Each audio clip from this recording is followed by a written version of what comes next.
ভাত দস্তরখানে পড়ে গেল, কি করবেন? তুলে নিয়ে আবার খেতে হবে। বাসন বা পাত্রের প্লেটের মাঝখানে হাত দিয়ে ভাত মাখানো যাবে না, ওখানে বরকত নাজিল হয়। বিসমিল্লাহ বলে ভাতটা খাবেন। এক দুইটা করে লোকমা নেবেন আর বলবে মাঝে মধ্যে, পাখির মাংসটা খুব স্বাদ, আলহামদুলিল্লাহ। আলু ভর্তাটা খুব মজা, আলহামদুলিল্লাহ। গরু গোশতটা খুব টেস্ট, আলহামদুলিল্লাহ। এইটা বলা হয়ে গেল, ভাত খাওয়া শেষ। আপনি কি করবেন? দোয়া বলবেন, আলহামদুলিল্লাহ বিল্লাযী আতামানি ওয়া সাকানি ওয়া জাআলানি মিনাল মুসলিমিন। এই দোয়াটা বলে যদি আপনি ভাত খাওয়াটা কমপ্লিট যদি করেন, তাহলে আপনার ভাত খেতে যতটা সময় অপচয় হয়েছে ততটা টাইম ইবাদত করে আল্লাহর দরবারে গণ্য করে দেওয়া হবে।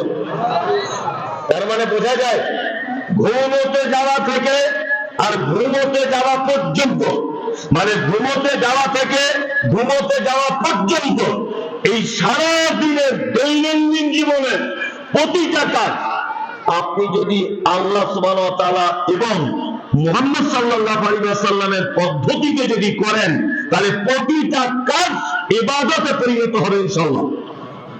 বলছে আপনি তো ঘুমাচ্ছিলেন, এই পাগল কোথাকারে। ঘুমোতে যাওয়ার আগের নিয়মগুলো যদি মুহাম্মদ সাল্লাল্লাহু আলাইহি ওয়াসাল্লামের হয়, আর ঘুম থেকে উঠে একটা নিয়ম আছে ওইটা যদি মুহাম্মদ সাল্লাল্লাহু আলাইহি ওয়াসাল্লামের হয়, তাহলে তুমি যদি 8 ঘন্টা একভাবে যদি বিছানায় শুয়ে থাকো, 8 ঘন্টাই তোমার ইবাদত। তার মানে আমরা ইবাদতের সংজ্ঞা বুঝতে পারি না, ওই জন্য আমাদের কাছে কঠিন হচ্ছিল, তাই না? এইবার আপনাদেরকে আমি কয়েকটি কথা বলবো, সেটা হচ্ছে এই ইবাদত, এটি 2 ভাগে বিভক্ত। কটি ভাগে বিভক্ত? 2 ভাগে বিভক্ত। একটি হচ্ছে ফরজ আর একটি হচ্ছে কি? সুন্নত, তাই না? ফরজটা কি? ফরজ হচ্ছে আল্লাহ সুবহানাহু ওয়া তাআলার পক্ষ থেকে যেটা আদেশ করা হয়েছে, এটা কি? ফরজ। সুন্নত কি? যেটা মুহাম্মদ সাল্লাল্লাহু আলাইহি ওয়াসাল্লামের পক্ষ থেকে নির্দেশ দেওয়া হয়েছে, এর নাম কি? সুন্নত।